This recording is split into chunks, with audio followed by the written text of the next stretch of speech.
کله چې اختر په ګرمۍ کې راشي نو د اختر د اولې ورځې نه د سیلګرو سوات ته راتګ شروع شي، کوم چې د ګرم موسم د ختمېدو پورې روان وي. خو سږکال د کورونا ناروغتیا له کبله د سوات انتظامي چارواکو سوات ته د سیلګرو پر راتګ بندیز لګولی دی او سوات کې ټول د سیلګرۍ ځایونه تړلي دي.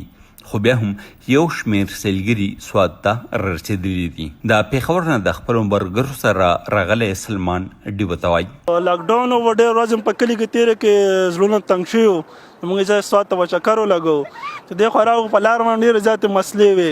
ځای په ځای ناکې وسرو نه را پرېښو، بس کله یو ته شپه رسه کله بل ته شپه رسه، بس څه په هغه مغم ځان را خلاص کړو. دې خوا راغلو انجوای یې کوو او بس مزې اخلو. انتظامي چارواکي وایي چې تېر کال د وړوکي اختر د اولې ورځې نه تر 15مې ورځې پورې د 15 لکو نه زیات سیلګري سوات ته راغلي وو او تېر کال د لوی اختر په 15 ورځو کې د 3 لکو نه زیات سیلګري سوات ته راغلي وو. او د سوات د مشهورې د سیلګرۍ سیمو مرغزار، فضاګټ، معلم جبه، میادم، مدین، بحرین، کالام، اوشو، ګبرال، مټلتان، مهوډن او نورو سیمو کې ټولې هوټلې د سیلګرو نه ډکې وې. او سږکال د انتظامي په وینا سوات کې د هوټل اسوسییشن د شمیرو تر مخې 1400 خواوشا هوټلې بندې دي چې له کبلې په زرګو تنان بې روزګاره او د کروڑونو روپو زیان ورته شوی دی. د سوات موټربې، کالام، معلم جبې او د سوات د نورو سړکونو جوړېدو سره تیر کال د انتظامي چارواکو خیال و چې را روان د اختر نه پس به ډېر زیات سیلګري سوات ته راځي.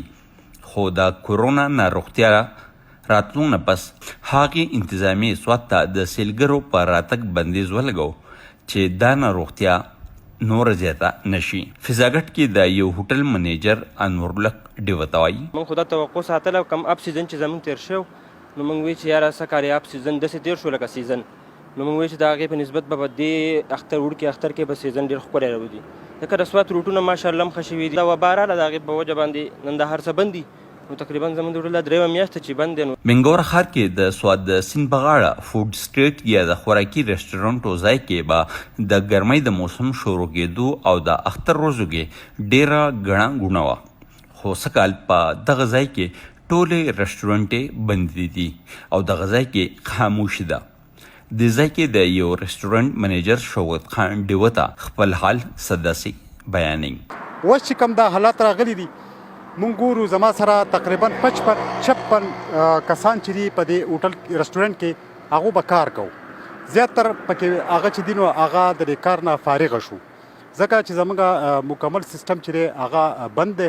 د انتظامي چارواکي وایي چې د کورونا ناروغتیا ختمېدو نه پس به هغوی سوات ته د سیلانیانو په راتګ پابندي ختموي او هوټلې به کولا وهي او د کورونا ناروغتیا ختمېدو نه مخکې هغوی د دې بندیز ختمولو په هکله هیڅ نشي ویلی. فیاض ظفر، وایس اف امریکا، ډیوه، سوات.